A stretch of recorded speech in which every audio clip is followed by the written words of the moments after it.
หมายสูงค่ะเมื่อในเป็นวันที่28เดือนธันวาคมที่6ปี2026ในตอนแรกข่าวใส่หมอคอมมีข่าว2ตอนได้มาเปิ้นเผาค่ะตอนที่1ค่ะลูกจ่ายคืนเก่ามีปอไหนอ้อข่าวเงาเที่ยวโหนึ่งค่ะจ่ายแรงการก่อนหนึ่งเนาะลูกดีเฮิรนเตึกฝั่งหนึ่งเกี้ยกแหวนคำกว่าฝั่งหนึ่งเปิดดากว่าหาสาวไทยก้วยกะว่าโตกเฮิรนเตึกเหี่ยวก็รู้เซ็งกว่าไหนอ้ออันดังเปิ้นได้ก็เฮาค่ะมาถ่อมด้วยข่าวโหในค่ะในก็แต่เรียกว่าเป็นข่าวเงาหลากหลายก้วยกะว่าเป็นรองแต่อันเกิดขึ้นในหลุมฟ้าหลงในเนาะเมื่อวันที่27เดือนธันวาคมที่6ปี2026ในมีข่าวเงาออกมาว่ามีคนหนึ่งชื่อฮ้องว่าลีวายอายุ38ปีอยู่ Dewing Gold Coast นะคะครบรอบหันว่าก็หักมั่นใจนั้นไหนอยู่เนอกู่นอนจอมลูกใจแต้ๆของมั่นใจเนี่ยเนาะเมื่อพ้องที่อยู่ไว้เนอกู่นอนนั่นก็นุงเสื้อผ้าเสื้อโคเข้มเรียบเนี่ยเนาะถึงตีเฮ็ดให้มั่นใจในกุ้มกำต้อซ่าโตเจ้าก็อยู่สิเอาโฟนมือถือในถ่ายคลิปเหี่ยวก็กว่าเปิ้นแพะเหนือสื่อตรงก้นเฮ็ดจังไหนอ้อในคลิปนั่น มันจ่ายเนี่ยก็เข้ากว่าที่ในห้องนอนของเจสสิกาเนี่ยค่ะเป็นก็ฮักเก่ามันจ่ายอายุ38ปีอายุเข้าเป้งกันค่ะเนาะมื้อข้าวยามกลางในเจ้าตี4เนี่ยค่ะก็ครบทบหารว่ามานั่งนั่นไหนนอนอยู่เนอกูนอนจอมก็เป็นลูกจ้ายอันชื่อห้องว่า Lorenzo อายุไล19ปีเนี่ยค่ะอ้อ เป็นลูกจ้ายเต๊ะๆของฝ่ายผู้จ้ายเนี่ยค่ะว่าแน่นะเมื่ออยู่เนอกูนอนก็โนเซอร์พาโซโคแคมเลียเพ่นไหนกำนันมั่นใจไหนก็จังไลออกต่อซาม5เซ็งหลังโอนอ่านเมต้องถามเขาตั้ง2ก้อนั่นขนาดเนาะว่าย้อนก็เปอสังลูกจ้ายของเฮาในมาอยู่เนอกูนอนจอมสูว่ะสูมีหลวงจำใจจอมลูกจ้ายเฮาห้าเฮ็ดจังเนี่ยก็เป็นนางยิ่งที่ก่อปากแปดให้เนี่ยเนาะก็กะฝ่ายผู้จ้ายได้ก็ยุ่มให้แหน่ แล้วก็ถ่ายคลิปถ่ายวิดีโออะส่งไว้ให้จังเนี่ยก็ว่าหั่งขา2ก้อนนั่นเสเอาคลิปในกว่าปืนแพร่ถึงที่คลิปวิดีโอในมันก็จะเสียงใหญ่ลื่นหลังเหี่ยวก็มีคนมาปั่นตั้งหันถึงตั้งนำตั้งหลายจังนั้นขนาดว่าหลังเสเป็นกว่าจังนั้นย่อในตั้งฝ่ายผู้หญิงค่ะเนาะอันมีชื่อว่าเจสสิกาเนี่ยก็ไล่ออกมาลาตีสื่อข่าวยืนยันว่าลีวายแน่ปืนแพร่กว่านั้นมันใจข้อมูลอันแต่มันไหนค่ะว่าอันแต่มันแน่ๆข่าวสองก้อนนั้นแลหักกันมาข้าวตั้งเก่าเหลินเหี่ยวก็แผ่ตั้งกันกว่าไลหมอกซองเหลินเหย้าเฮ็ดจั่งเนี้ยเนาะเผอว่าแผ่ตั้งก็เป็นปอเหย้าในบ้านนางเนี่ยก็ซ้ำมามีรองจำใจกันตั้ง Lorenzo อันเป็นก็เป็นลูกชายอายุ19ปีเนี่ยนะค่ะสองก้อนนั้นก็โอบกันมาข้าวตั้งไลหมอก3วงจึงในเหย้าเนี่ยมะนางก็ว่าลองเฮ็ดตั้งสร้างจังได๋แน่ไรสวนว่ามะนางนอกใจนั่นน่ะเนาะเลอเซนนั่นไหนมะนางไหนก็ยังละเถียงว่าลีวายแน่เป็นก้นตีหลวมเข้ามาตีในเคินเหมือนจังว่างางพักตูเหอ่าเข้ามาเปิดตามาถ่ายคลิปถ่ายหังเฮ็ดจังไหนที่เคินมะนางเฮ็ดไหนคะตั้งฝ่าย Lorenzo เนี่ยก็อยู่ฝ่ายมะนางค่ะนะเหี่ยวก็ทัดสางแซ่ซ่อมต่อ หลวงเฮ็ดตั้งสร้างของปอโตเจ้าเก่าว่าปอมั่นใจนั่นเป็นก้นหันปนสุนโตเนี่ยค่ะว่าย่อก็ตุกย้อนว่าอย่าไปมีให้มีหลวงเฮ็ดตั้งสร้างอันที่มันเตจางตื้อคึก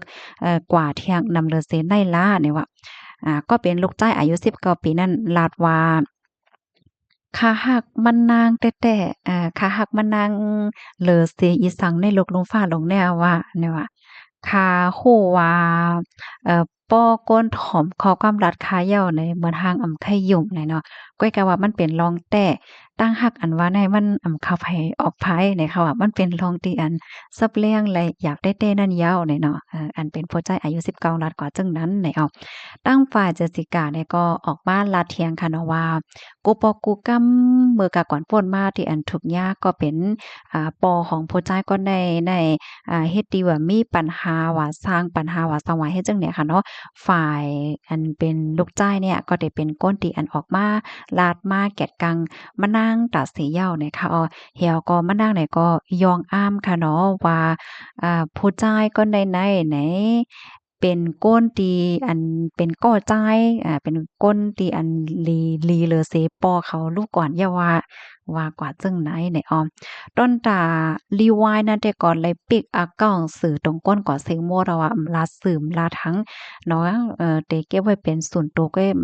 พร้อมเตลาดอีหังต่อสื่อข่าวว่าสังว่าจึงในยาวในออข้อมูลตอนนี้ก็คาลิปีมาที่ห้องการข่าวสดต่างไว้ค่ะพี่น้องเฮาค่ะถ่อมข่าวโคในเอาหันถึงจึงหือฟองค่ะแน่พี่น้องค่ะหันว่าภายเป็นก้นหันปนสุนโตก็เป็นป5อันนั้นก็เป็นลูกจ้าย5อันนั้นก็เป็นผู้หญิง5เฮ็ดเนี่ยเนาะอะโหลยเมืองก้นในมันก็มีจดมีจี้ค่ะนะพี่น้องเฮาค่ะหันถึงว่าจ่องมันหลากหลายค่ะปันดาหันถึงบ้านไรค่ะอ๋อลูกดีข่าวก็โหนในเสกำได้มาถ่อมด้วยข่าวแทงตอนหนึ่งค่ะอันนี้ซ้ำเป็นหมาแห้งการในค่ะว่าแน่เตกว่าหาสาวไทยอำลักลอมกว่าสิดันถึงค่ะเนาะเอาโตเฮิรนตึก8จังไหนเมื่อวันที่27เดือนธันวาคมที่6ปี2026ในมีข่าวงาออกมาว่าผู้มีปูนพ่นโฮงปลิกปังพรีและรับตึงลาดว่ามีผู้จ่ายก่อนหนึ่งปลาตกตีสูงตีห้องคาตีหนึ่งในเอิ่งบางฉลงจะเว้งบางพรีเจดอนสมุทรปราการค่ะก็แลกับสารตั้งฝ่ายจอยเทียมเพศเขาเสียก็ลงปืนดีกว่ากดทัดด้วยเผื่อว่ากว่าถึงเย่าในจึงโฮบเราหันคาบโตผู้จ่ายก่อนนั้นจือห้องว่าไอ้ทออายุ26ปีอันในเตรียมไว้ตั้งฝ่ายอังกฤษเนี่ยค่ะเนาะเสียงมันแต่ก่อนแลบเตออกว่าไอไอโต้เนี่ยค่ะมันไอโทเนี่ยเขาเตรียมไว้ว่าเขาได้เตรียมไว้เป็น AHTOE เนี่ยค่ะนะถ่อมกับถ่อมมาจื้อก็ทำง่ายเหมือนจื้อใต้ไว้เนาะ2วันนั้นค่ะก้อยหนาได้สื่อข่าวได้เพิ่นว่าเป็นก้นเบิ่งคมตัวเป็นก้นเป็นก้นเบิ่งคมตัวเนี่ยว่าไล่ตองไล่ถามตั้งฝ่ายผู้หญิงเนาะอายุ39ปีเป็นก้นเจตอนนครพนมค่ะมานั่งลาดวาใจก็อ่อนเซงกว่านั่นเป็นก้นหยานเมืองมาคาทองอยู่ดีเฮิรนเติงอันต่อหน้ากันตั้งที่อันมานั่งอยู่เนี่ยคาดว่าผู้ใจก้นนั้นน่ะแลบแต่หลักหลอมแหวนเกี้ยกมาลูกดีเฮิรนเติกฝั่งหนึ่งเหมาฝั่งหนึ่งเปิดตาเข้ามาเฮ็ดเสียลองๆดีมานั่งก้อยกะว่ากามลีมานั่งเนี่ยก็โคโตเสิเฮ็ดให้ผู้ใจนั้นตกใจแหวก็ถึงดีเป็นตาหายตกลงกว่าเฮ็ดนั้นได้ว่า อันเป็นอ้อยก่อของก้นก่อนเสียงก่อนนั้นก็ลาดว่าผู้ใจนั้นค่ะเนาะก็มาอยู่ที่ห้องคาเตเนไลมอก3เหรินอยู่จ้อมอ้อยก่อทั้งหมด3ก่อในค่ะนะออนตั้งที่ได้เป็นจังได๋แน่อันฝ่ายผู้ใจก่อนนั่งกินปิยาอยู่ห้างก้อยก่อเลี้ยวตอนเฒ่าอ้อยก่อแทง2ก่อได้ก็เลยเข้าก่อนนอนเหย้าก็นั่นแหละเลยฮู้จ้อมว่ามันเกิดอีหังเคินเฮ็ดเนาะ ออนหน้าในฝ่ายผู้ใจนั้นก็ใกล้ป้องลองก็ฮักก็แป้งบ่สมัยจังไหนเฮ็ดได้นั้นน่ะเนาะตั้งฝ่ายผู้มีปนพ่อนเขาเนี่ยก็ไล่เตรียมไล่ไม้ไล่ถ่ายแคบหางเก็บเสาใส่หลักฐานมันไว้เพยก็ได้ตองได้ถามฝ่ายเกี่ยวข้องเที่ยงไหนเนาะเฮียก็คาดล่ำว่าลองตั้งที่อันไลเป็นกว่าในแต่ก็ผู้ใจก็แน่แลบได้เกี่ยวแหวนเฮิ้นตึกฝั่งหนึ่งกว่าฝั่งหนึ่งเปิดตาก็หาสาวไทยอำนั้นก็อ่าอำนั้นก็ตั้งใจเด็กคำก็หยิบเอาโคกวนปิดกวนป๊อดตั้งในเนี่ยว่าก้อยกะว่าฝ่ายตั้งนางยิงสำโหโตเฮ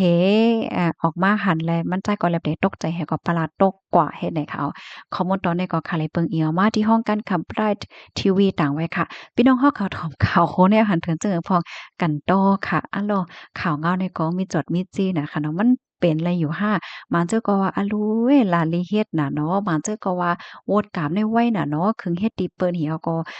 เป็นเพศกึ่งกลางกว่าจังนั้นกำเหลียวไหนค่ะเนาะมาเจอก็ว่าเอ๊ะเป็นอะไรอยู่ห้าโพดจ่ายซ้ำอายุ26ซ้ำเดรอมกว่าหาผู้หญิงอายุ39เฮ็ดจังเนี่ยดอกพี่น้องค่ะรู้สัมพันธ์ถึงจังเหือจังหาพวกเลยค่ะนะก็ปันตาหันถึงบ้านไรเนี่ยค่ะอ้อเหมยสุงค่ะ